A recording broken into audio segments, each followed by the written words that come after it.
Hey, how's it going? This is Melinda and welcome to my channel. So I've been collecting records and making vinyl videos for a long time. And yet when something that I've been so excited about finally arrives, I still get so excited. So I want to talk to you about this wonderful one step. This is the Eagles, the long run. You know, I feel like Mobile Fidelity did a fantastic job on all of these Eagles one steps. The question is, does the long run hold up? And I want to talk to you about that. I did a blind test with an original Monarch pressing and talk to you a little bit about the music, the results of the blind test, and wow, what an incredible release. So this is, to my knowledge, the final of the Eagles discography that MoFi is releasing. I know when I go on Facebook, the Mobile Fidelity enthusiasts, the comments are, please do a greatest hits. I don't know if they're going to do that. I know they did that with Billy Joel, the greatest hits 1 and 2, and that's a tremendous set of records. I don't know if they'll do that for the Eagles. I'm silently rooting for it. I would like them to do that, but for all I know, this is it. This is, it came out in 1979, and after this record came out and they did the tour, the Eagles basically imploded, and I think it was probably around 93, 94 before they ever got back together again. So they broke up, you know, this is the final of those 70s magical releases by the Eagles. And this came out in 1979, September of 79. It charted at number 1 with the Billboard album charts for 9 weeks, and they won a Grammy for the song Heartache Tonight. So let's go ahead and start talking about the Eagles, because, you know, 1979 was a totally different look for them as well. Gone was Randy Meisner. He left the band citing exhaustion and was replaced by Timothy B. Schmidt. And what's interesting about that is they were both originally from the band Poco. Also gone was that shabby 70s look of the shaggy hair and the faded out jeans and t-shirts. It was almost the 80s, and they went for a cleaner, sleeker look. Glenn Frey cut his hair and actually had that feathered look. It was almost the 80s. The styles and fashions were changing, and the Eagles, if you look at pictures from Hotel California into the long run, they had a totally different image. But the music was really, really great, and they still did a great job. You know, Hotel California was a smash hit for them. The long run was also really good. So, also, I want to point out with this one step, to me and to my knowledge, this is probably the last time we're going to see that original box that the MoFi was doing. They have gone to a sleeker, thinner box by popular demand, and I understand that. I personally love these boxes too. And yes, this is a promotional copy. Mine is a promotional copy number 72, but this is a record, a one step I was going to buy because I love this album. It brings back instant memories for me. When I hear songs like The Long Run and Heartache Tonight, I immediately think about my childhood. And there is a certain picture of Larry Hagman, who played J.R. Ewing on the hit show Dallas. This album kind of came out around the time the show Dallas came out. And there's just this picture of Larry Hagman as J.R. Ewing with this brown cowboy hat on and this big old grin that anytime I see this record, I automatically think of him too, and what a hit show. I can remember the CBS lineup of being the Incredible Hulk, the Dukes of Hazzard, and Dallas on Friday nights. What a juggernaut of TV. And yes, my mom did let me watch Dallas. She kind of used it as a teaching tool. Oh, he shouldn't do this. He shouldn't have said that. You know what I mean? My mom got the big things right, but occasionally she let me see things that I probably shouldn't have seen. but it just brings back wonderful memories. And I really love this album. I Can't Tell You Why. And I'm going to talk to you about the blind test that I did. Let me show you a couple of other things that come when you purchase the One Step. Just some more information about each track, giving everyone the proper credits. This was cut by Ted Jensen back in the day, and the Mobile Fidelity One Step is remastered by Krieg Wunderlich. I like that it comes with this wonderful picture.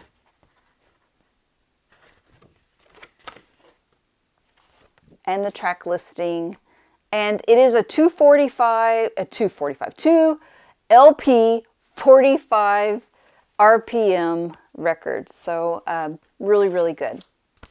Against a 79 Monarch pressing, the original, like I said, cut by Ted Jensen. This is 33 RPM. You know, you got to weigh. There's some advantages to having the One Step. Automatically, you think about this beautiful super vinyl formula, and I think Krieg Wunderlich does a fantastic job. 45 RPM allows the music to breathe a little more. You get more details. But we're also talking about an original with fresh tapes when it first came out in 1979. So how do they stack up?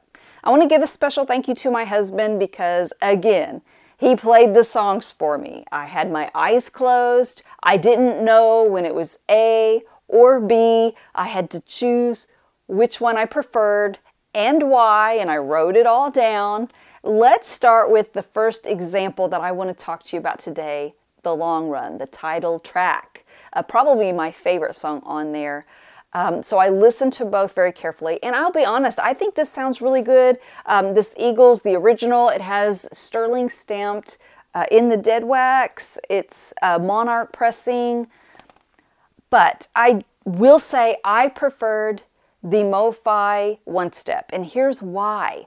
I just felt like it had a wider soundstage. My husband agreed because he listens along with me. He already knows the answers and whose is what, but he did say he thought it had a wider soundstage, better separation of those guitars. And I really love, it's a classic rock song with a little bit of a country tinge, and that's probably why I also think of the TV show Dallas when I hear it, because it was life on a ranch as well as a business, an oil company. But I love the instruments, the guitars. There's a really great separation. I also think Don Henley's vocals on that sound cleaner and crisper. And I just felt like this, listening to it for the first time on the One Step, wow, it was so fresh and it sounded so good. I love that Don Henley, he's dead center, the vocals, but also because he's playing the drums at the same time, you're getting those drums. It's like Don Henley is truly performing for you in your own room. So I was so happy to hear the song The Long Run. And yes, the original sounds really good, but yeah, I really do enjoy the One Step. I thought it sounded fantastic on that one. But I do want to share something else with you that I think is monumental for me. You know, I understand these new records, whether you're buying audiophile records for Mobile Fidelity or not, you're just buying regular pressings. I can't stress to you enough how much this music means to me, and to be able to sit back, close my eyes, and listen. It's almost a meditative experience, therapeutic. There's a lot going on with my family, and I have some best friends who are going through some really hard things. And at the end of the day, these records are like therapy to me. So the song, I Can't Tell You Why, I want to share this with you because I think it's so special. So I have listened to both, you know, A-Bead, and I'm going to be really truthful with you. I didn't know for sure, but I had a pretty good idea of which one was which when I was listening to them, because Mobile Fidelity, it's a brand new record. It wasn't used. It had that super vinyl formula that's really, really good. And it was a dead silent and quiet performance of that song. And that is such a quiet song filled with a lot of air. And then I listened to the original as well. I thought I could tell which was which based on certain pops and clicks, even though I have a beautiful original. It's 1979 vinyl. Vinyl was starting to get a little neglected. They weren't using pure vinyl all the time at that point. So yeah, I heard some clicks and pops and I thought I could tell the difference, but it didn't really matter because in the end, even though I thought the original sounded really good, there was something very, very special about sitting back and listening to I Can't Tell You Why on this one step. I got this full, immersive, three-dimensional listening experience. For one, you hear these keyboards or synthesizers, and it's like they're just floating in the air, that sound quality. I do think that Krieg Wunderlich is really, really good at when there's a song that has a lot of air in it. He's really good at the mastering choices he makes. I don't really know all that kinds of stuff. I just know I like listening to it because I feel like he captures it the way it should sound. And it's just so airy, and those synthesizers and keyboards are floating through the air when listening to it. And I also feel like Timothy B. Schmidt, he's got a bit of a thin voice, but it's so soft and gentle and just really pretty. You could almost, and I don't mean this as a slam, so please don't take it that way. I almost feel like when you close your eyes and you listen to him, if someone told me he was a female singer, I would think, well, it's a deep female singer, but I could believe it. It's just a beautiful pureness that I really love Timothy B. Schmidt, so please do not take this the wrong way. It is such a pure, simple, and pretty vocal. And also there's this wonderful slow guitar that is so nice on this. But there's also a little bit of a background guitar playing, a supplemental guitar, if you will, that goes dun dun dun dun, and it's just a full around experience. And those little dun dun dun dun, I mean, they're literally to my ear. I feel like I am totally immersed in the experience of I Can't Tell You Why on the one step. Sounds really good on the original, sounds amazing on the one step, and I was truly blown away by the sound quality. I really love that. Now, having said that, I do want to mention something about another big hit on here, the Grammy Award-winning Heartache Tonight. It sounds really great on the original. It sounds really great on the one step. And when I've been listening to the original, in the mix of the original, I've always noticed that, you know, when there's this drum and hand clap part, the bass is really good. And then when Glenn Frey starts going into that high point where he's into the chorus, there's gonna be a heartache tonight, and he just goes way up. All of a sudden on this original, the bass drops off quite a bit. If you have an original, listen to it and you'll know what I mean. It just kind of like goes away. Well, with this one step, it is a remastering. It is not a remix. And you hear that same kind of drop off. It sounds really good. The bass is so full and so amazing. But as he goes up in the first chorus, and only the first chorus, you will hear a drop off in bass or in lower end. It's because the lower end's so good, but the way it was mixed originally, it drops off. And that's very obvious on the original. It's obvious on the one step too. Having said that, it's just for a very short period of time, and then you go back to, you didn't even notice anything happen. It sounds so good, and it's really an enjoyable listen. And you may not even notice it at all. I'm just telling you that's what my ears heard. I will leave a link below so you can know the stereo equipment I use. And please know that everything I'm saying today on here is just my ears, my opinion. It's so subjective. Stereo equipment is subjective, and the way we all hear music is subjective. We all like what we like, and we like different things. I just think it's fun to share my feelings with you. I love hearing your feelings with me. That's why I watch other YouTube channels, and when they're doing reviews, I love hearing what they have to say too. So Heartache Tonight, the first chorus, you hear a drop off in bass. It's not as prevalent on any of the others when he goes to that chorus again. It's just that first one really. And it got me curious enough that I went ahead and pulled, I have this, it's a reissue. It's not an original. It's a box set of the Eagles' greatest hits, and it's of Volume 1 and Volume 2. So I went ahead and pulled Volume 2 of it. I don't have the original volume 2. This is, like I said, a reissue that probably came out 2013, 2014, 2015. I'm not really sure. I went ahead and listened to Heartache Tonight on this reissue, and I didn't really hear that drop off. But the sad part is it's because the whole song sounds so anemic and the bass lacks so much.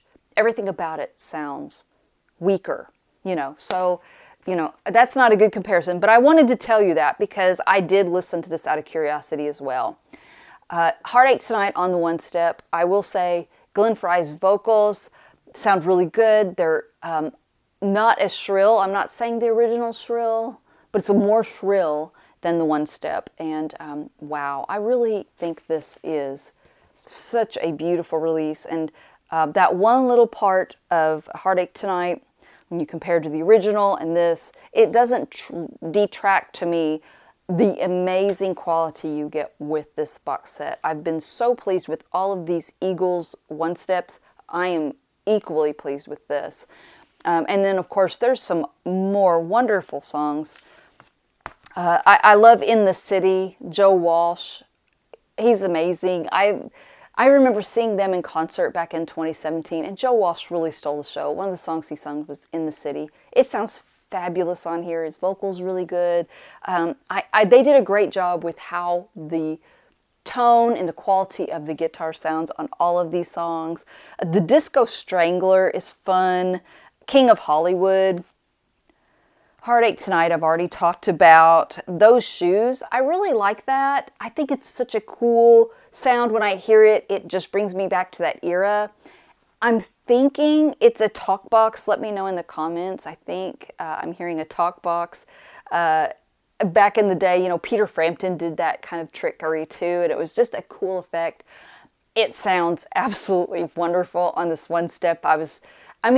That's the thing. When I get a record I'm really excited about, it sounds good, you guys, I just can't stop grinning ear to ear when I'm listening to it. It makes me so happy. And Those Shoes, it was absolutely so much fun to listen to. Teenage Jail. There's one song on here I don't really like. The Greeks Don't Want No Freaks. I think the lyrics, they could have just left that off the record or put something else in there and I would have been happier. The music itself sounds really good though. And honestly, when I'm hearing it, it sounds like music Elvis Costello would do. That's what it kind of reminds me of. But it ends with the beautiful The Sad Cafe. And again, it's just such a beautiful song, and they did a great job. So overall, I am so pleased. Congratulations to Mobile Fidelity on doing such a great job with all of these Eagles records. This is the final one. It's a little sad for me. It's probably the last of these bigger boxes as well, but I love that they're all going to sit right by each other. Some of these Eagles box sets I got as promotional copies. Some of them I bought myself because I was going to buy them all. That was just something I wanted to do. They're going to look really good together, side by side on my shelf. And I will leave a link below so that if you're interested in knowing more information about this Mobile Fidelity One Step, you can find out more. Let me know what you think. What's your favorite song on this album and your memories? I love hearing your stories. So thank you so much for watching. If you enjoyed this video, please subscribe, hit the like button and the notification bell, and I will see you next time. Take care. Bye-bye.